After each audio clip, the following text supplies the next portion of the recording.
So basically, can we just start this off with you saying who you are and what you do and your experience in the subject? Sure. Well, I am a college student familiar with sex and sexual concepts and talking about it.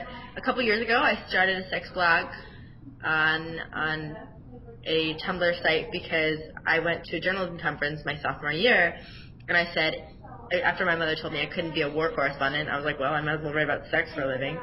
I mean, it's a little less dangerous. And when I went to this journalism conference and asked how one becomes a sex writer, this woman told me, she said, start a blog. And so after a couple months, I did. And then I was studying abroad, and it got some popularity on my home campus and my campus abroad, which was crazy about the abroad thing, because that was like a campus of 30,000 kids, and there were people who like picked me out of a crowd saying like, I read your blog, and I was like, what? Like, I've never seen you. I don't know who you are. Like, how do you know it's me? Because it's anonymous. I don't have it online. I don't have my name on it. I don't have any personal information attached to it. It's pretty much like, it talks about my experiences, but it covers sex like in a topic-based way. And I'll include friend stories and just like my opinions on things. And I'll try to do like research and stuff beforehand if it's something that I don't have personal experience with. But then when I was abroad, I was emailed by the editor-in-chief of the paper here at Pace, who told me that he reads the blog, that like he wanted to revamp the paper, and he wanted to give me my own sex column, which we'd never had in the school paper before. And so I actually got $1,000 for it, and which is awesome. And then I got to, because I had the column, I got to speak at a couple national journalism conferences, one in Seattle and one in New York City. And because of the speaking engagements and my column itself, I now intern at Cosmopolitan. That's really great. Yeah, I didn't know like half of that. That's really awesome. So congratulations on that. Thank you. So based on reading that article, what do you think of that study? And do you think 40% is too high or too low, or what? It's an interesting concept. I think the way that they phrase it, 40% of people, quote unquote, think music is better than sex. I don't think it's really that, because if you read the article, it explains that, like, what they mean by that, or 40% of people think that the music they listen to is more likely to turn them on. The music they listen to during sex is more likely to turn them on than their partner's touch. I can understand that. I mean, 40% is pretty high. I think it's a surprise that people would say it turns them on more. But from personal experience and from just learning about my friends' sex lives, if you put on some certain music and what could have just been like a chill sesh with somebody of your preferred gender turns into something more sexual because of the mood music. I hope that those 40% of people still get decently turned on by the touch of their partner. I mean, I think that's pretty imperative to enjoying your sexual experience. I mean, sex is a very tactile, sensory experience. So if the only sense you're using to turn yourself on or to get turned on is your auditory sense, listening to the music, then I think you're kind of gypping yourself. But I really don't think that's what the study was done. But it's definitely an interesting, it's a unique study, and they came up with some interesting conclusions. So let me ask you this. Do you think the age group has anything to do with it? Because the age group for the group was between ages 18 and 91. Do you think that might have anything to do with it? Like, as you age, your tastes may change because of that? Maybe. I think it's really cool that they had such a wide age range, but I don't think that, I mean, I've never been, I guess usually when I talk to people about their sex lives, usually the sex lives that I'm learning about are people like my contemporaries or maybe people in like my parents' generation. I don't ever think I've had like a sexual-based conversation with somebody at the age of 91. People are lucky if they lived in 91. But I feel like back in the day, maybe people didn't listen to music as much during sex. But I could be wrong. I could just be making a very wrong assumption. I'm really not sure. Maybe we'll have to ask someone in that age group. Yeah. Let's find a great grandma and ask her how her sex is. You know, Dr. Ruth said, and Dr. Ruth is like in her 80s, and she's freaking awesome. She said that listening to music during sex is not a good idea because it can distract you from your orgasm. If you wanted to go on a more literal sense of that study, whereas some people literally felt music is more arousing than my partner's touch, like, could you comment on that and your opinions on that kind of mindset? I would say that I think that your partner might need to learn to touch you a different way. You know, learn the hot spots. But also, you need to be communicative. Like apparently there are a million different girls in the world who have sensitive nipples. I have never had that experience, but God bless them and their nipples. So I guess if I were, say my name was Jane, and I didn't like my nipples being played with, and my partner was playing with my nipples, but then like some sexy song by like The Weeknd was on, just to like pick something contemporary, I might be more turned on by The Weeknd than I am by Jane's nipples being touched. That's an interesting point. I never really thought about it that way before. So, did you actually get a chance to look at the songs that were on those lists? Yes, they're pretty funny. I know some of them definitely. I didn't really expect the Star Wars soundtrack to be on there. Yeah, I'm definitely more weirded out by Mamma Mia.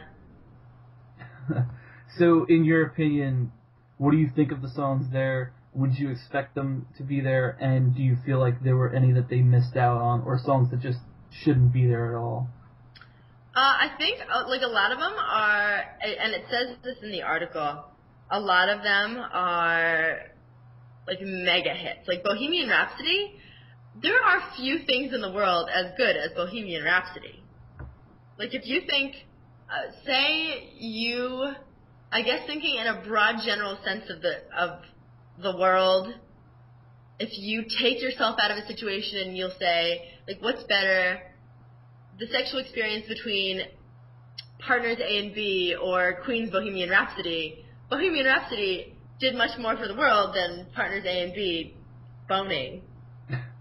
But I feel like that's a really weird way to look at it, or like a really like separated, distant way to look at it, and I don't think that's really what was meant by the study, but like, I mean, I guess you could interpret it that way.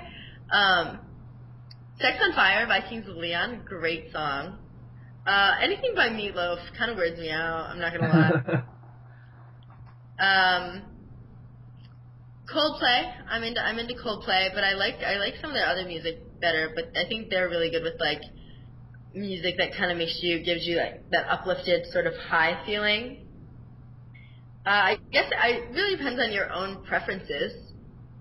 I don't think I'm ever going to have sex to Born in the USA by Bruce Springsteen.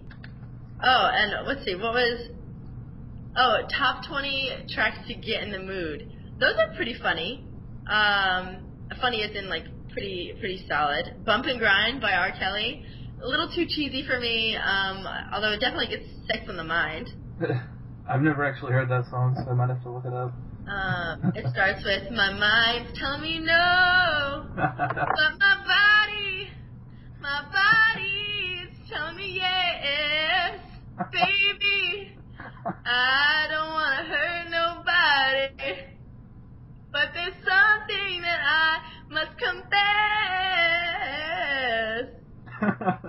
Just like that. I don't see nothing wrong with a little bump and grind. I really don't sound that much like R. Kelly, though. But I Will Always Love You by Whitney Houston, like, that's a really intense song to get you in the mood.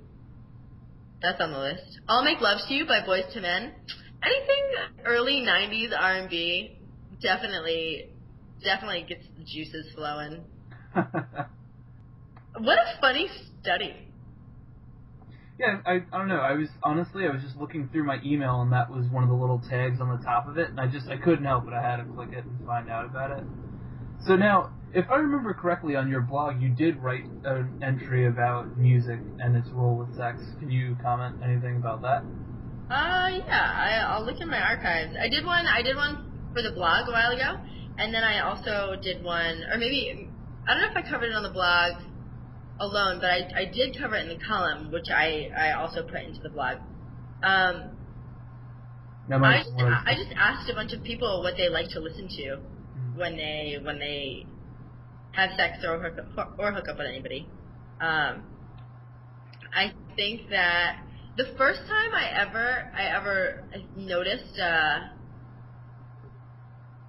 correlation, I guess, between hooking up and music was my freshman year.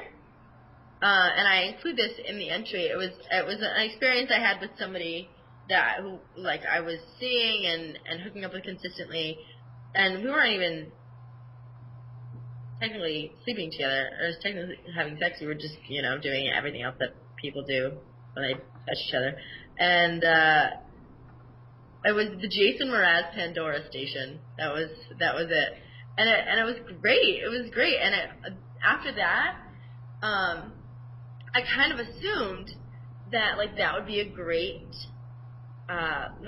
station to hook up to everyone with. But then the following year I had a sexual experience with somebody who was very, very different than the first guy and listened to very different music.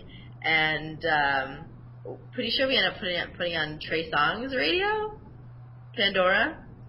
The type of music you listen to while you have sex, it should, or when you do anything physical with anybody, or just, I guess, hang out with somebody, it has to be something that you both like, and it has the same effect on both of you.